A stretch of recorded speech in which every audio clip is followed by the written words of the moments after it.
السلام علیکم ورحمت الله وبرکاتہ. شروع کوم په نوم د هغه پروردګار چې د چا په قبضه کې زمونږه ساده. امید لرم چې تاسې به ټول ښه الله پاک مو ښه او آباد ساتئ.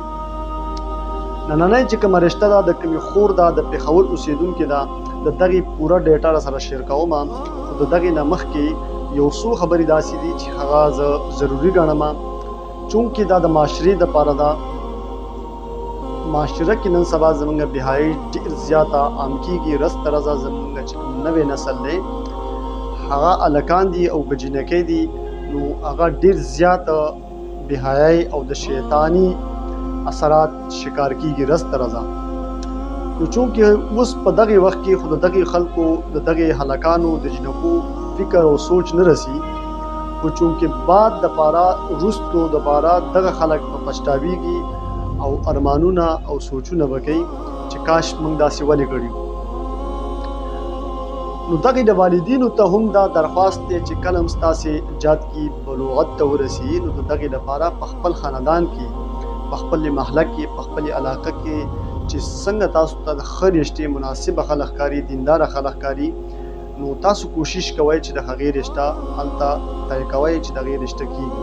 او څومره چې زر کېږي په دې باندې کوشش پکار دی.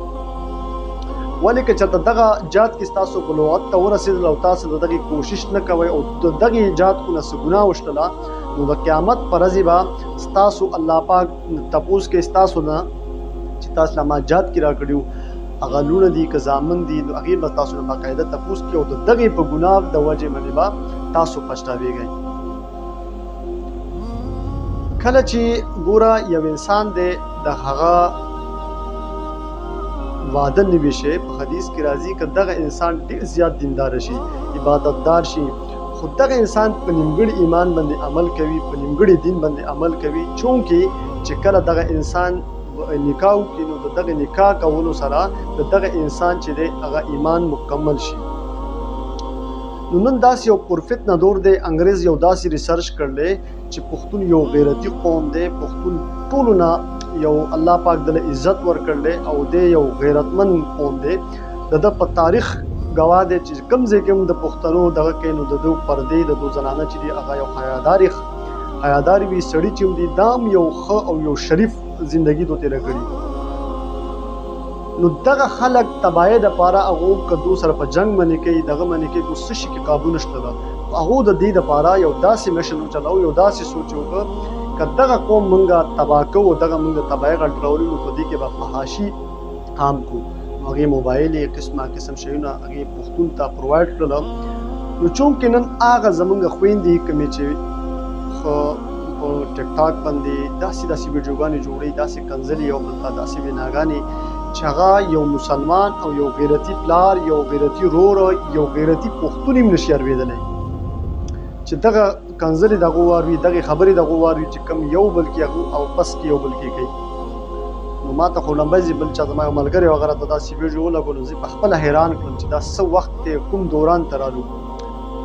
نو چونکې د دغې لپاره دغه جینکۍ چې دي دوی خو اوس د دغې دماغ کار نه کوي، خو کله چې د دوی ودونه وشي او دغه د بل کور ته لاړې شي، نو چونکې پلار او مور خیر دی که دوی یو ویډیو دغه شي هغه ټیک ته غیرتیان دي، غیرت پې دغه کوي، هغه تکلیف هغه دغه ورته نشي کولی څومره چې د خاوند د وجې د دوی بیا د دوی دپاره مسله وي او مسایل وي د زندګۍ په تېرولو کې. بل ده کله چې دوی واده شي نو د دغې خاوندانانو ته د دغې ویډیوګانو یا د دغې وایسونو یا د دغې کلچر د دغې خاوند ته پته ولګي، نو د دغې جینکۍ چې کومې دي کوم چې پهله ډېرې په خوشحالۍ باندې ویډیوګانې جوړوي، نو دغه د دوی دپاره د غمرازۍ او د کور دپاره د یو پوره زندګۍ دپاره یو بېچینۍ سبب جوړ شي. دغه جینکۍ بیا جاړي، دغه جینکۍ بیا خپل خاندانونو کې وایي چې بی موږ باندې ظلم کوي، موږ وایي ټکوي. د هغې وجه سي چې چونکې دغه لږ وخت تاسو خپل په پرده کې تېر کړئ، دغه لږ وخت تاسو خپل په عزت خیال وساتئ، نو زه امید لرم چې تاسو به ټول عمر خوشحاله یې او ټول عمر به تاسې تر او تازه ګرځئ.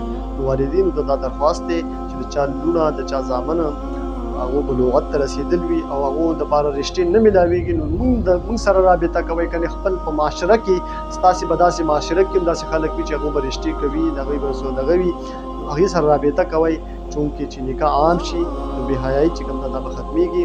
زمونږ په علاقو کې زمونږ په زړونو کې به الله پاک د دین بزغلیان چې دي زمونږ په زړونو کې به سکون راځي، موږ د یو بل سره مینه محبت زیاتېږي. نو چونکې نکاح عام کول دي او بې حیایي چې ده د ناکامول دي. نو نننۍ چې کومه رشته ده د دغې تفصیل سره خبره کومه. دا د پېښور یو خور ده، د دې نوم دی فاطمه او د دې طلاق شوی دی. د دې دوه جات کې دي، یوې لور ده او یوې زوی دی. ټیک ده، دا د پښتنو پښتانه د ښه ټیک ټاک صحیح خانداني خلک دی پښتانه. نو دا جینۍ چې دا یو کورنۍ جینۍ ده، مطلب دا سبار جاب وغیره یا څه کاروبار یا داسې قسمه دغه نه کې کور کې دا دوه جات کې دي. او د دې مسلک چې کوم دی هغه دیوبند دی. دا